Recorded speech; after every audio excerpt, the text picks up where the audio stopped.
Dictation start होगा 5 second बाद। Start. Covid और उससे बचाव के बारे में धीरे धीरे कई नई बातें सामने आ रही है। जैसे कई अध्ययनों से यह पता चला है कि दांतों और मसूड़ों की सफाई व उनके स्वास्थ्य का कोरोना संक्रमण से गहरा रिश्ता है। इस तरह के अध्ययन 1 साल पहले से ही आने लगे थे, जिनसे यह मालूम चलता था कि मुंह की सफाई और आम माउथवॉश के इस्तेमाल से कोरोना से बचाव हो सकता है। पिछले 1 साल में कई और प्रमाण सामने आए हैं जो मुंह व दांतों के स्वास्थ्य और कोरोना के बीच रिश्ते को स्पष्ट करते हैं।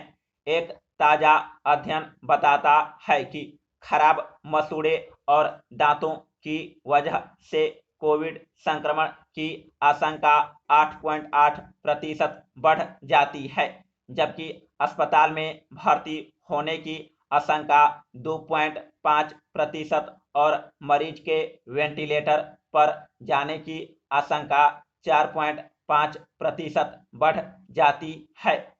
अगर मरीजों के मुंह और दांतों की सफाई का ध्यान रखा जाए तो कोरोना के बाद होने वाली स्वास्थ्य समस्याओं में भी कमी हो सकती है। ब्लैक फंगस या म्यूकोरमाइकोसिस से बचाव में भी इसकी बड़ी भूमिका है, क्योंकि यह बीमारी भी आम तौर पर मुंह में ही जड़ जमाती है।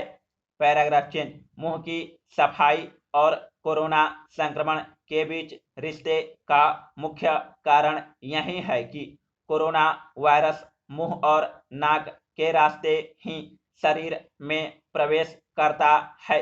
आज से करीब 20 साल पहले सार्स नामक जो घातक बीमारी फैली थी, उसी के वायरस का कुछ बदला हुआ रूप यह वायरस है। इसलिए इसका वैज्ञानिक नाम सार्स कोव 2 रखा गया है। मूल सार्स वायरस और इस वायरस में एक फर्क यह है कि सार्स वायरस शरीर में घुसते ही सीधे फेफड़े पर वार करता था। इससे वह ज्यादा घातक हो गया था। उसके लगभग 10% मरीजों की जान बचाई नहीं जा सकी, लेकिन इसी वजह से वह ज्यादा फैल नहीं पाया, क्योंकि उसके मरीज में संक्रमण होते ही फौरन लक्षण दिखाई देने लगते थे और उसे समूह से अलग कर सकना संभव होता था। Paragraph change. इसके उलट मौजूदा कोरोना संक्रमण का वायरस शरीर में घुसकर कुछ दिन मुंह, नाक और गले में रहता है। इन दिनों में या तो कोई लक्षण नहीं दिखता या हल्के लक्षण होते हैं।